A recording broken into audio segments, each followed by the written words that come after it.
Since our minds are so constantly filled with anxiety, there would seem to be at least one sure way to be rid of it: to stop thinking. A great many people believe that the mind will become less effective, that life will become dull and purposeless, unless they are constantly thinking and planning and arranging their affairs. I believe that the mind may easily and wisely be free from conscious thought a good deal of the time, and that the greatest progress and development in mind often comes when the thinker is virtually at rest, when his mind is to all intents and purposes blank. The busy, unconscious mind does its best work in the serenity of an atmosphere which does not interfere and confuse.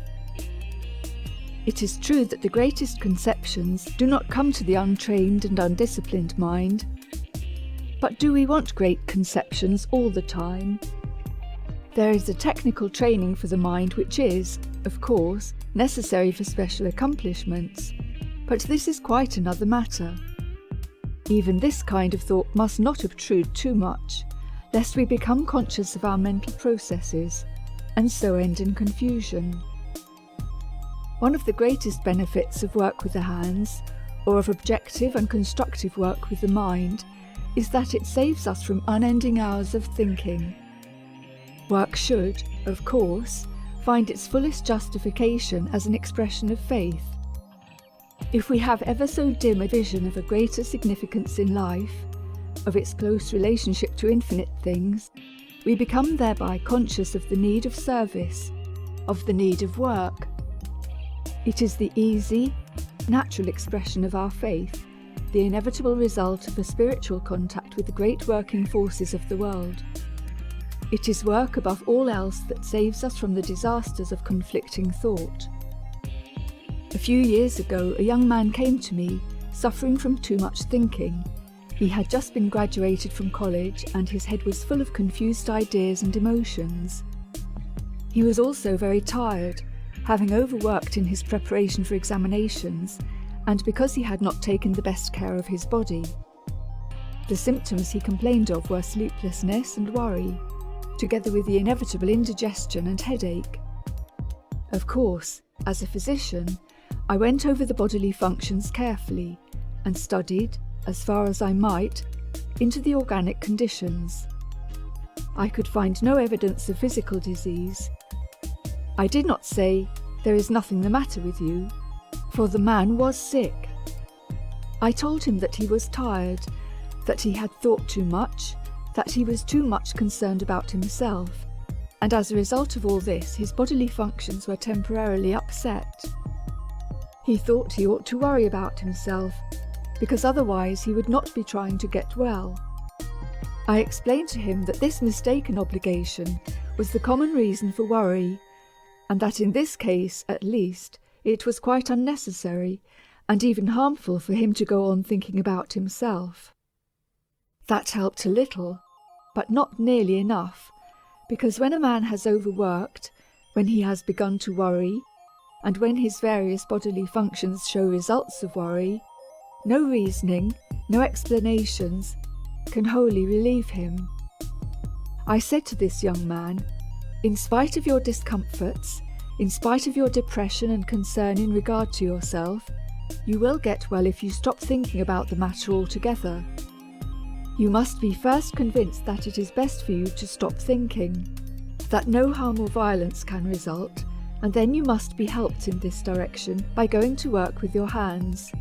That will be life and progress. It will lead you to health." Fortunately, I had had some experience with nervous illness, and I knew that unless I managed for this man the character and extent of his work, he would not only fail in it, but of its object, and so become more confused and discouraged. I knew the troubled mind, in this instance, might find its solace and its relief in work, but that I must choose the work carefully to suit the individual, and I must see that the nervously fatigued body was not pushed too hard. In the town where I live is a blacksmith shop, presided over by a genial old man who has been a blacksmith since he was a boy, and in whose hands iron is like clay. I took my patient down to the smithy and said, Here is the young man whom I want to put to work. He will pay for the chance. I want you first to teach him to make hand-wrought nails." This was a good deal of a joke to the smith and to the patient, but they saw that I was in earnest and agreed to go ahead. We got together the proper tools and proceeded to make nails, a job which is really not very difficult. After an hour's work, I called off my patient, much to his disgust, for he was just beginning to be interested. But I knew that if he were to keep on until fatigue should come, the whole matter would end in trouble.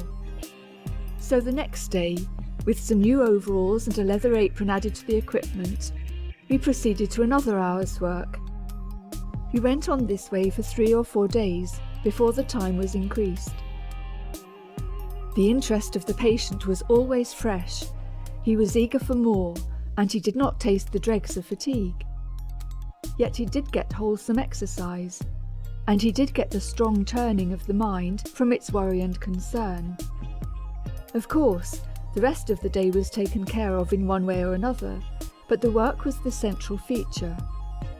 In a week, we were at it 2 hours a day, in 3 weeks, 4 hours, and in a month, 5 hours. He had made a handsome display of hand-wrought nails, a superior line of pokers and shovels for fireplaces, together with a number of very respectable andirons. On each of these larger pieces of handiwork, my patient had stamped his initials with a little steel die that was made for him. Each piece was his own, each piece was the product of his own versatility and his own strength. His pride and pleasure in this work were very great, and well they might be, for it is a fine thing to have learned to handle so intractable a material as iron. But in handling the iron patiently and consistently until he could do it without too much conscious thinking, and so without effort, he had also learned to handle himself naturally, more simply and easily. As a matter of fact, the illness which had brought this boy to me was pretty nearly cured by his blacksmithing, because it was an illness of the mind and of the nerves, and not of the body, although the body had suffered in its turn. That young man, instead of becoming a nervous invalid as he might have done, is now working steadily in partnership with his father, in business in the city. I had found him a very interesting patient, full of originality and not at all the tedious and boresome person he might have been had I listened day after day, week after week, to the recital of his ills. I was willing to listen. I did listen, but I also gave him a new trend of life, which pretty soon made his complaints sound hollow and then disappear. Of course, the problem is not always so simple as this, and we must often deal with complexities of body and mind requiring prolonged investigation and treatment. I cite this case because it shows clearly that relief from some forms of nervous illness can come when we stop thinking, when we stop analysing, and then back up our position with prescribed work. There may be some nervous invalids who read these lines who will say, "But I have tried so many times to work and have failed." Unfortunately, such failure must often occur unless we can proceed with care and with understanding. But the principle remains true, although it must be modified in an infinite variety to meet the changing conditions of individuals. I see a great many people who are conscientiously trying to get well from nervous exhaustion. They almost inevitably try too hard. They think and worry too much about it, and so exhaust themselves the more. This is the greater pity because it is the honest and the conscientious people who make the greatest effort. It is very hard for them to realise that they must stop thinking, stop trying, and if possible get to work before they can accomplish their end. We shall have to repeat to them over and over again that they must stop thinking the matter out, because the thing they are attempting to overcome is too subtle to be met in that way.